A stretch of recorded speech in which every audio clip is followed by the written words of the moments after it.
I want to talk to you about something that's happening right now in December 2025, something so strategically significant that it represents the most serious challenge to NATO's cohesion since the alliance was founded in 1949. And yet, if you're following Western media, you're probably seeing it framed as just another chapter in Turkey's complicated relationship with the West. Annoying, frustrating, but ultimately manageable. That framing is dangerously wrong. What's happening isn't a temporary spat or diplomatic posturing. Turkey, a NATO member for over 70 years, controlling some of the alliance's most strategic territory, is executing a fundamental reorientation toward Russia. And this turn is accelerating in ways that threaten the very foundation of Western security architecture. And here's the question that should terrify strategists in Washington, Brussels, and European capitals. What happens when a country that controls the Bosphorus Strait, hosts critical NATO infrastructure, bridges Europe and the Middle East, and commands the alliance's second largest military decides that its future lies with Moscow rather than Washington? What happens when the geographic linchpin of NATO's southern flank stops being reliably aligned with Western interests? It's a perfectly reasonable question to ask. After all, Turkey has been a NATO member since 1952, joining during the height of the Cold War as a bulwark against Soviet expansion. Turkey's geography is irreplaceable, controlling the straits between the Black Sea and Mediterranean, bordering 8 countries, including Syria, Iraq, and Iran, positioned at the crossroads of Europe, Asia, and the Middle East. Turkey hosts Incirlik Air Base, a critical hub for U.S. air operations. The alliance has nuclear weapons stored on Turkish soil. Turkey's military, 485,000 active personnel, is NATO's second largest after the United States. This should be an unbreakable alliance based on geography, history, and mutual interest, but it's breaking. So let me walk you through what's actually happening, because the depth of Turkey's pivot toward Russia is far more advanced than most Western policymakers want to acknowledge. And I should warn you, once you understand how far this has progressed by December 2025, you'll realize we're not watching a negotiating tactic or leverage play. We're witnessing a fundamental strategic realignment that could fracture NATO in ways the alliance cannot survive. Let's start with the most visible and alarming development: military cooperation between Turkey and Russia. This isn't subtle. This isn't hidden. This is happening in plain sight, and it represents a complete inversion of Cold War alignments. In 2017, Turkey signed a deal to purchase Russia's S-400 air defense system, one of the most advanced in the world. This wasn't just a weapons purchase, it was a strategic statement. The S-400 is incompatible with NATO systems. It can potentially be used to gather intelligence on NATO aircraft, including the F-35 stealth fighter. When Turkey activated the system in 2019 and conducted tests in 2020, the United States expelled Turkey from the F-35 program.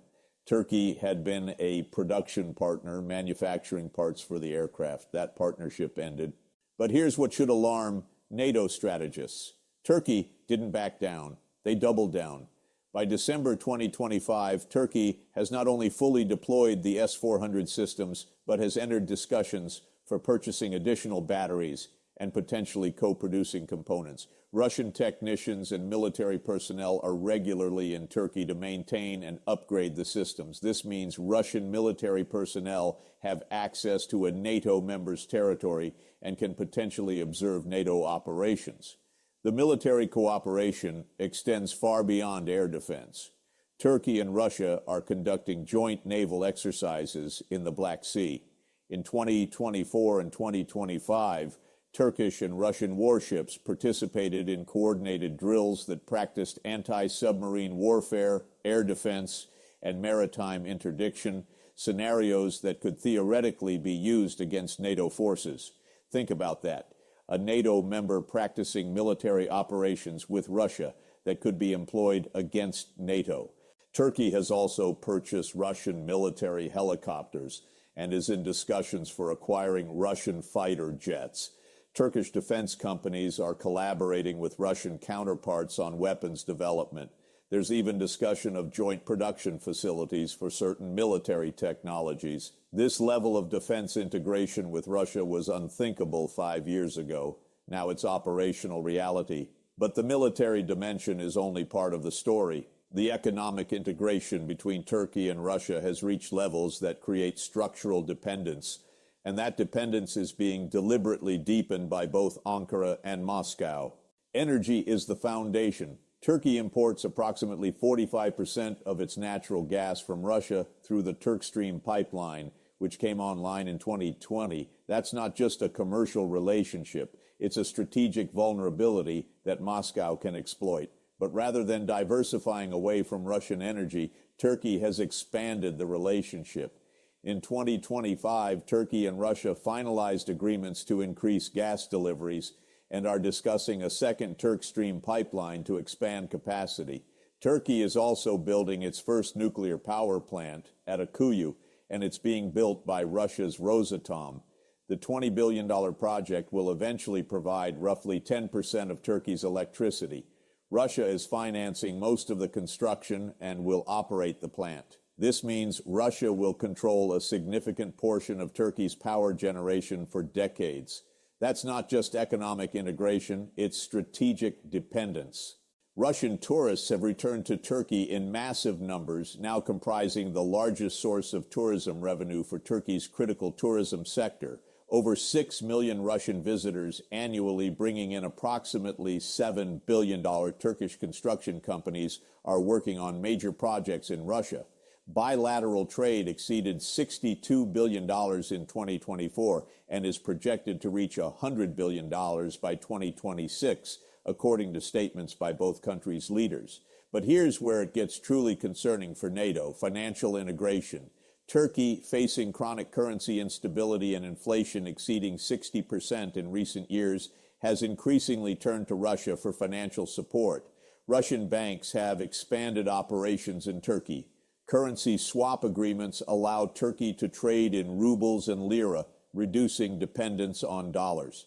There are reports, difficult to confirm but widely believed, that Russia has provided covert financial support to help Turkey manage debt obligations and currency crises. This creates a dynamic where Turkey's economic stability becomes partially dependent on maintaining good relations with Moscow. That's leverage. When Washington threatens sanctions or conditions aid on policy changes, Moscow offers alternatives with no political strings attached. It's the same pattern we've seen China use globally, but Russia is applying it to a NATO member. Now let's talk about the geopolitical coordination, because Turkey and Russia are increasingly aligned on regional issues in ways that directly conflict with NATO and U.S. interests. Syria is the most obvious example. Despite being on opposite sides of the conflict initially, Russia backing Assad, Turkey backing opposition groups, Turkey and Russia have carved out a de facto condominium. The Astana process, which Turkey, Russia, and Iran launched, has effectively sidelined Western influence in determining Syria's future. Turkey controls portions of northern Syria with what appears to be tacit Russian acceptance. Russian and Turkish forces patrol together in certain areas under deconfliction agreements. They've created facts on the ground that marginalize American influence. In Libya, Turkey and Russia were nominally on opposite sides, but by 2025, they're coordinating rather than competing. Turkey backs the Tripoli government. Russia backs Eastern forces, but they've established dialogue mechanisms to prevent direct conflict and carve out respective spheres of influence. Again, Western powers are increasingly irrelevant to outcomes. In the Caucasus, Turkey sided with Azerbaijan in the 2020 Nagorno-Karabakh War, while Russia ostensibly backed Armenia, its treaty ally. But Moscow's tepid support for Armenia and quick brokering of a ceasefire that favored Azerbaijan revealed coordination with Ankara. Turkey and Russia are managing the South Caucasus together, determining which pipelines get built, where borders run, who controls what territory. In Central Asia, traditionally Russia's exclusive sphere, Turkey has expanded influence through language, culture, and economic ties with Turkic-speaking nations, Kazakhstan, Uzbekistan, Turkmenistan, Kyrgyzstan. But rather than competing with Russia, Turkey appears to be operating with Moscow's acceptance, perhaps even coordination. The message to Central Asian states is clear. You don't have to choose between Turkey and Russia. They can work together. Think about what this represents. For 70 years, Turkey's foreign policy operated within NATO parameters, aligned broadly with Western interests, even when pursuing its own regional goals. Now Turkey is conducting foreign policy increasingly in coordination with Russia, often in direct opposition to U.S. and European preferences, and Ankara seems unconcerned about Western disapproval. This brings us to the question of why. Why is Turkey, a country that fought Soviet expansion for half a century, now embracing Russia? The answer is complex, but there are several drivers that Western policymakers have failed to grasp or address. First, perceived Western betrayal. Turkey believes the United States supported the Kurdish YPG in Syria, which Ankara views as indistinguishable from the PKK, a terrorist organization that has fought the Turkish state for decades. From Turkey's perspective, America armed and trained groups that Turkey considers existential threats. The fact that the U.S. did this for tactical reasons, the YPG was effective against ISIS, is irrelevant to Ankara. The perception of betrayal is deep. Second, the failed 2016 coup attempt. Turkey believes with varying degrees of evidence that the coup had Western connections, or at least that the West's response was insufficiently supportive of Turkey's elected government. The fact that Fethullah Gulen, blamed for orchestrating the coup, resided in the United States and wasn't extradited despite Turkish demands fueled conspiracy theories and resentment. Russia, by contrast, immediately and vocally supported Erdogan during and after the coup attempt. That created a debt. Third, the refugee crisis. Turkey hosts over 3.6 million Syrian refugees, the largest refugee population in the world. Turkey feels Europe and America created this crisis through interventions in the Middle East, then left Turkey to manage the consequences while providing inadequate support. The EU's migration deal with Turkey has been chronically underfunded from Ankara's perspective. Meanwhile, Russia's intervention in Syria, whatever its motives, helped reduce the flow of additional refugees. Turkey sees Russia as more effective in managing regional crises than NATO. Fourth, economic opportunism. Turkey's economy has faced chronic instability, currency crises, inflation, unemployment. Western institutions like the IMF offered support with conditions that President Erdogan found politically unacceptable: central bank independence, fiscal austerity, structural reforms. Russia and increasingly China offer economic support without political conditions. For an increasingly authoritarian government that sees Western political conditions as threats to its survival, the choice is obvious. Fifth, and this is subtle but crucial, ideological and civilizational alignment. Erdogan's Turkey sees itself as a rising power with its own civilizational identity, not fully Western, not Middle Eastern, but uniquely Turkish, bridging Islam and modernity. Russia under Putin has cultivated a similar identity, not Western, not Asian, but distinctly Russian, with its own values and trajectory. Both countries increasingly frame themselves as challengers to Western liberal hegemony. That creates ideological affinity that transcends immediate tactical interests. Sixth, the perception of declining American power and commitment. Turkey sees the chaotic U.S. withdrawal from Afghanistan, the limited Western response to Russia's invasion of Ukraine, the dysfunction of American domestic politics, and concludes that American power is in relative decline.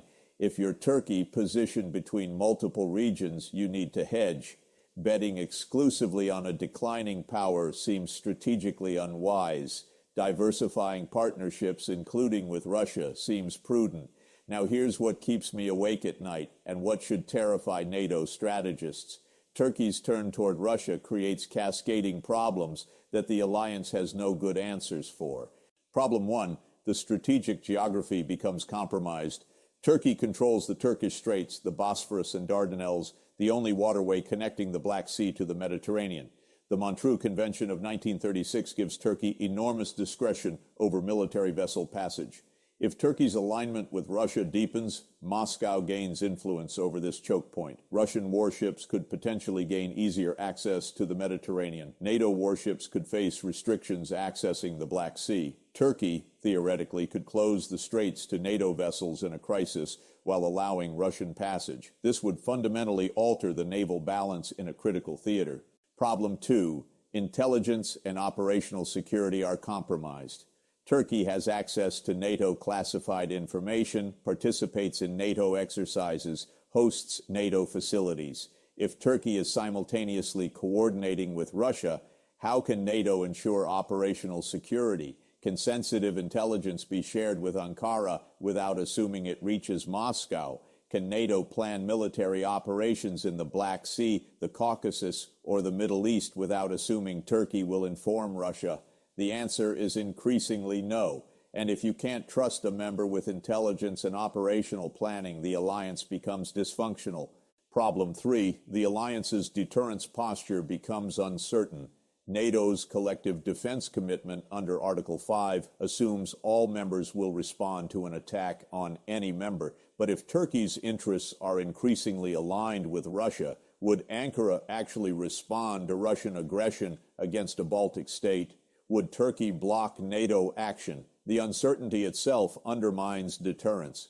If adversaries believe NATO is divided and unreliable, they're more likely to test the alliance. Problem 4, the precedent for other members. If Turkey can maintain NATO membership while deepening ties with Russia, what's stopping Hungary from doing the same? Or potentially other members facing domestic political pressures or economic inducements? Turkey's pivot normalizes hedging strategies that fracture alliance cohesion. It suggests NATO membership is a la carte. Take the benefits, ignore the obligations that become inconvenient. Problem 5, the nuclear weapons question. The United States stores approximately 50 nuclear weapons at Incirlik Air Base in Turkey. These are B-61 gravity bombs intended for use by NATO aircraft in a nuclear contingency. If Turkey's relationship with Russia deepens further, are these weapons secure? Could there be a scenario where Turkey threatens to seize them or deny NATO access? The mere existence of this question is strategically destabilizing.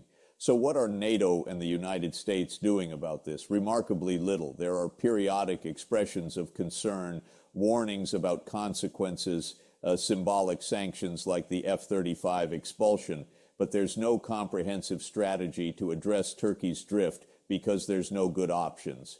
Military confrontation with Turkey is unthinkable. It would destroy NATO and create a strategic catastrophe. Expelling Turkey from NATO would hand Ankara completely to Russia and potentially China, worsening the strategic problem. Economic sanctions would accelerate Turkey's pivot away from the West. Diplomatic engagement has been tried repeatedly and failed to change Turkey's trajectory. The West is essentially paralyzed, watching a slow-motion strategic disaster unfold without effective countermeasures. And Ankara knows it.